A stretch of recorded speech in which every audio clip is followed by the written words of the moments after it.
भले मान लीजिए कोई डेटा सिक्योरिटी एक्सपर्ट हो गया, भले वो एथिकल हैकर्स हो गया, मीडिया के माध्यम से भी जो हमको अंजना जी पता चल रहा है, हम उन सबको इनकॉर्पोरेट करके ट्रांसपेरेंट रूप से ये जो माफिया जिसपे कभी भी आजादी के बाद में एक्शन नहीं लिया गया था, उस पे एक्शन ले रहे हैं। और चल झूठा फुल प्रूफ सिस्टम होगा, सुप्रीम कोर्ट की गाइडलाइन के हिसाब से काम करेंगे। आप सबसे मेरा हाथ जोड़कर निवेदन है, मैं हमारा राजनीतिक दल हो या कोई भी राजनीतिक दल हो, किसी की राजनीतिक बात में मत आइए।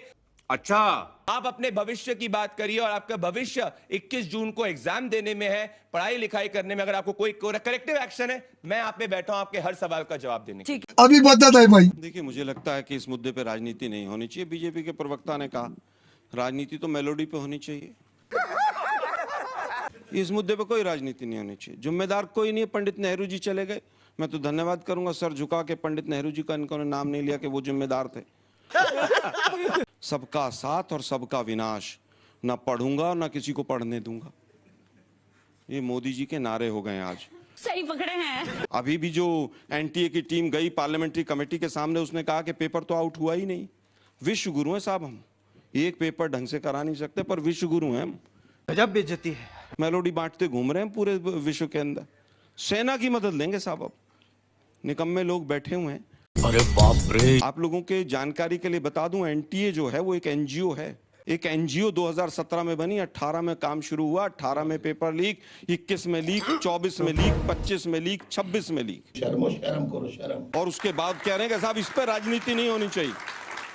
राजनीति होनी चाहिए हिंदू मुसलमान पे, गाय पे, गऊ पे, गंगा पे, इन पे राजनीति होनी चाहिए। बच्चों के भविष्य पे राजनीति नहीं होनी चाहिए। ये बिक गई है गवर्नमेंट। आरएसएस का कोई मतलब नहीं एजुकेशन का। पूरी की पूरी जो एजुकेशन सिस्टम के ऊपर जो कमान है वो आरएसएस और बीजेपी के तमाम भ्रष्ट लोगों ने कब्जा कर लिया है। ये बड़ी अच्छी बात कही है सर। मैं बहुत देर से सोच के बैठा था कि मैं आपसे क्वेश्चन करूंगा, बट जब आपने आरएसएस का नाम लिया तो मेरा ना माइंड चेंज हो गया कि यहाँ भी आप राजनीति करेंगे। मैं आपसे एक चीज पूछना चाहता हूँ। बोल। आरएसएस के फुल फॉर्म के अलावा कुछ और बता सकते हैं आरएसएस के बारे में? आरएसएस का एक एक प्रचारक, एक एक स्वयंसेवक अपनी पूरी जिंदगी लगा देता है। अच्छा, प्रचारक अपना घर बार, माँ बाप बहन सबको छोड़ के आता है अपनी देश सेवा के लिए, और आप यहाँ पर भी आके राजनीति कर रहे हो। मैं चाहता था कि मैं प्रदीप जी से क्वेश्चन पूछूं, पर यहाँ पर भी आप आके राजनीति कर रहे हो। सर, ये आपकी राजनीति कब तक चलेगी? तो गेम बजाना पड़ेगा। आरएसएस के बारे में कहा कि फुल फॉर्म के अलावा आरएसएस वो संगठन है जिसने आज तक अपना रजिस्ट्रेशन नहीं कराया। आरएसएस वो संगठन है जो अंग्रेजों की मुखबरी करता था।